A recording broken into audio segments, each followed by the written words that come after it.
My name is Alice. I still remember the day when Emily, with an outraged expression, stood in front of me and said, "Get out. I warned you over the phone, and you didn't listen. If you ever dare scold my daughter again, you won't be welcome here. Since you chose to ignore my warning, leave now." Her words were like a sharp knife, cutting deep into my heart. I was stunned by her audacity. She sneered, "You're nothing more than my brother's wife, an outsider. Stop acting like you're part of our family." At that moment, something inside me snapped. All the insults and disrespect I had endured from her and her daughter, Lily, flashed through my mind. I had always believed that family meant putting up with these things, but now, all my efforts seemed so meaningless. "Fine, I'll go," I replied calmly and started to gather my belongings. As I packed, Lily and Emily laughed at my situation. But I was sure their laughter wouldn't last forever. Let me take you back to the beginning. I married David, and when we got married, he asked if we could stay with his parents. At first, I was hesitant.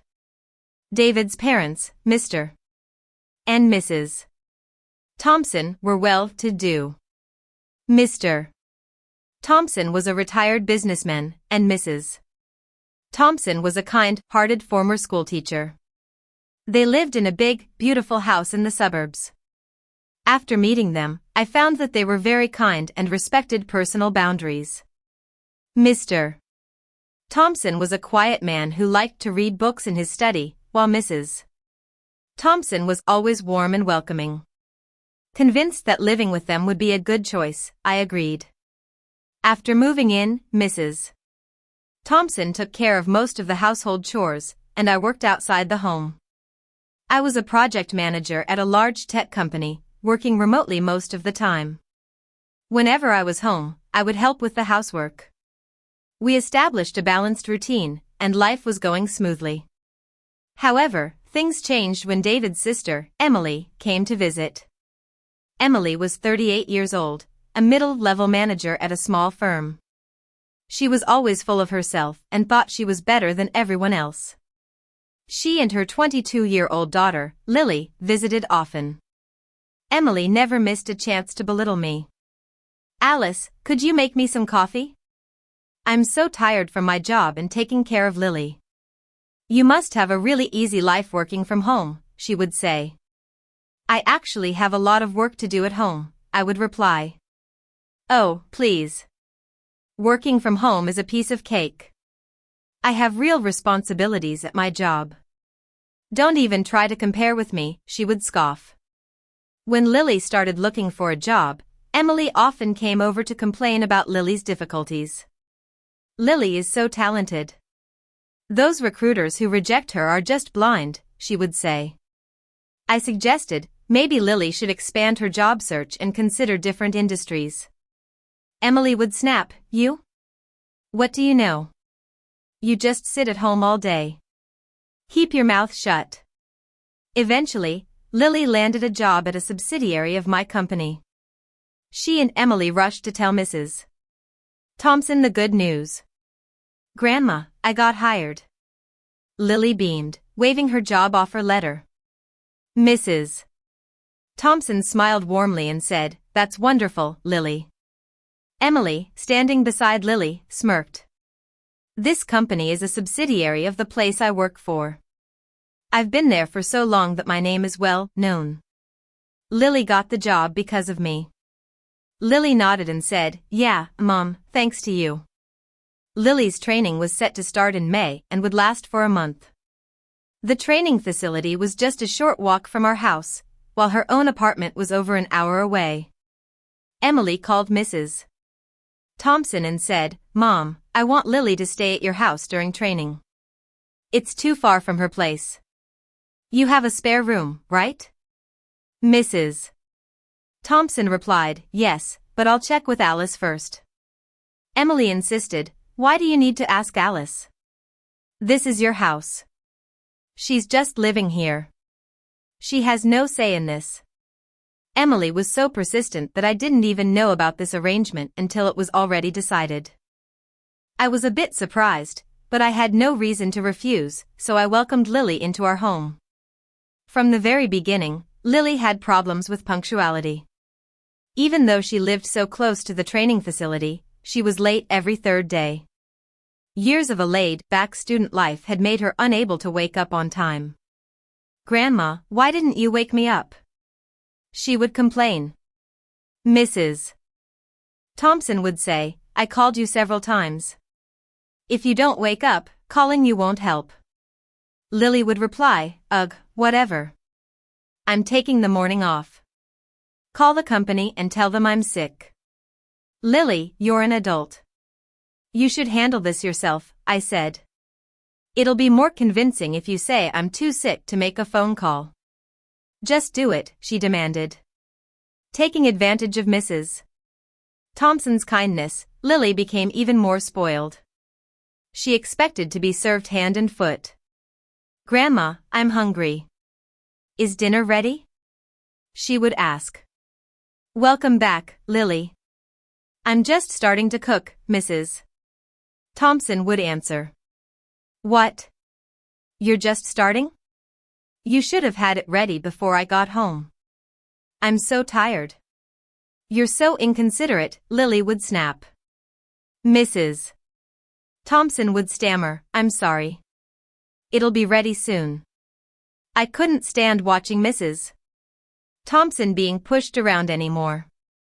"Lily, having a warm meal prepared for you is not something you should take for granted. You should appreciate Grandma's efforts," I said. "Why should I listen to you, Alice? You're not real family," Lily retorted. "I'm married to David. I am part of this family," I replied. "Mom says you're just my brother's wife, so you're an outsider," Lily said. "Then let me tell you this, Lily. As someone with more work experience, being responsible for yourself is an important part of adulthood. Waking up on time is the least you can do," I told her. Lily rolled her eyes and said, "Work experience? You don't even go to the office every day. Try working as hard as Mom and me before you lecture me." One day, I came home to find Lily yelling in the living room. "What do you mean you're going out? You can't leave me without dinner when I'm so tired from work," she was saying to Mrs. Thompson. Mrs.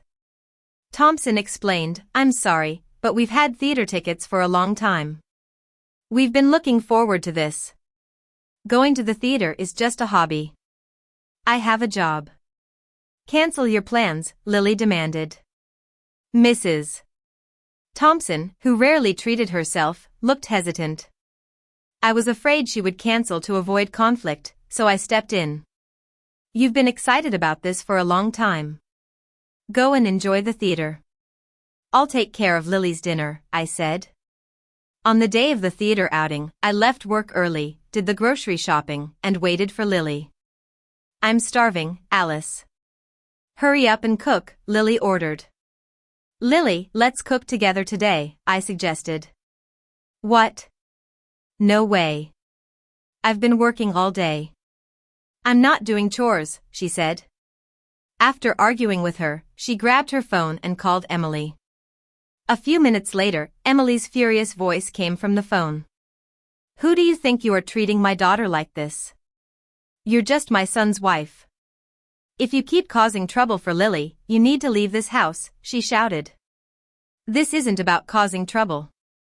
I just want to teach Lily some basic responsibility as an adult in the workforce," I explained. "Responsibility? You, of all people, trying to give a lecture on that? Alice, you're not even a full-time office worker. Someone as unimportant as you has no right to act superior," Emily scoffed. "Unimportant? How can you say that, Emily? I've been in the workforce long enough to recognize lazy people," I retorted. Emily dismissed me, "Enough of this. Just go and make dinner for my daughter." Then she hung up the phone. Lily smirked and said, "You heard my mom, Alice. It's best if you don't go against her. Even at work, no one dares to challenge her. Now, be a good girl and start cooking." She then stretched out on the couch, clearly expecting me to obey. I knew it was pointless to argue with them, so I started cooking. I'm starving because you wasted time arguing, Lily muttered as she ate. After finishing her meal, she left her dishes on the table and went back to watching TV without saying thank you. Lily, at least clean up after yourself, I said. She barely acknowledged me, looking bored. Just then, the doorbell rang. It was Emily. Why are you here? I asked, wary of what she had in mind. It seemed like you didn't understand my message over the phone, so I thought I'd come and tell you in person, she said casually. Hearing her mother's voice, Lily perked up. Mom, you won't believe this. After you told her off, Alice still had the nerve to lecture me. Emily's expression darkened as she turned to me. So, I was right to come. You're still picking on my daughter? I said, I'm not picking on anyone. I just asked her to clean up her own mess. It's something even a child should know. Emily's face twisted in anger. Someone like you has no right to teach us about manners. Have you even looked at your own situation? You and David don't own a house even though you both work. You're just living off this family. I'm not living off anyone. I contribute to the rent and household expenses every month, I replied. Emily scoffed, it doesn't matter. Either way, you're leaving this house. I warned you. If you kept bossing Lily around, you'd have to go. You ignored me, so now it's happening. Before I could respond, she delivered the final blow. You're just my brother's wife, an outsider. Stop pretending you're part of this family. That was the moment I decided I couldn't tolerate them anymore. Fine. I'll leave, I said calmly and began to pack my things. Emily and Lily burst into laughter, mocking my situation. I ignored them and continued packing. When Mr. and Mrs. Thompson returned home, Mrs. Thompson's face fell when she saw the scene. Emily? Alice, why are you packing? Before I could answer, Emily jumped in. Alice has been lecturing Lily even though she can't even keep a proper job. She's become a burden, so we're sending her away. Mrs. Thompson's expression darkened. Apologize. Both of you. Emily scoffed, apologize? To Alice? If she wants to be part of our family, she should ask our permission first. Then maybe we'll consider it.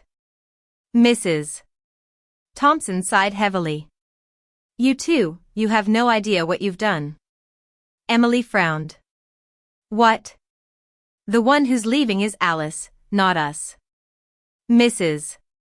Thompson shook her head. Do you even know how Lily got her job? Of course. I helped.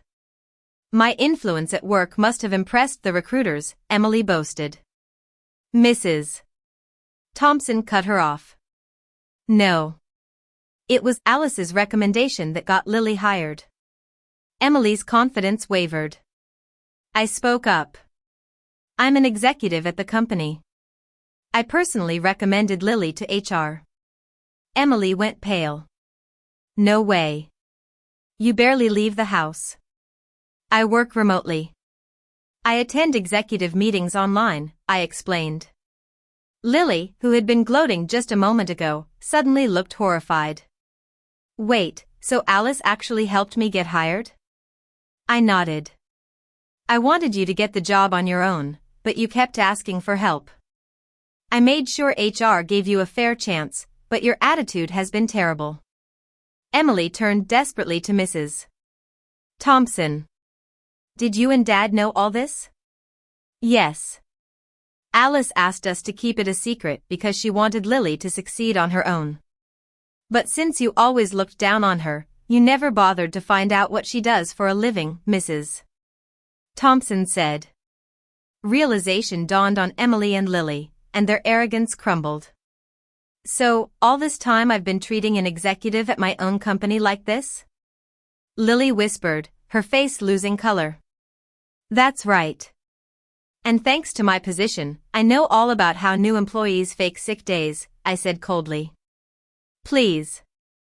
Please don't report me, Lily pleaded. I crossed my arms. I might have let it slide if it were just a family matter, but according to you two, I'm not family. Now, this is a company issue.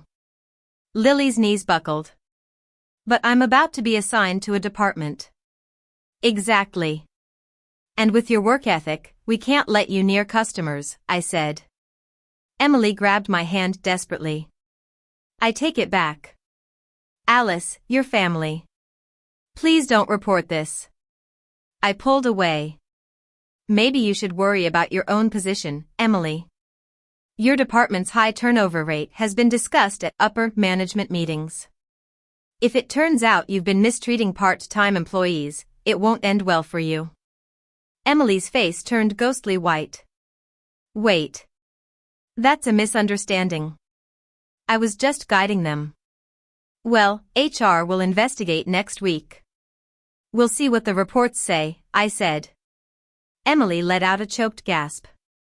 No, my job. In the end, at the insistence of Mr. and Mrs. Thompson, I decided to stay in the house. However, I did report both Lily and Emily to the company.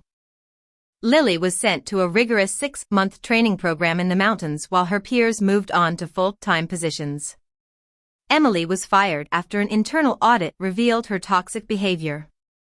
As for me, I continued to live peacefully with Mr. and Mrs. Thompson. They treated me with warmth and respect, and this whole experience only brought us closer together.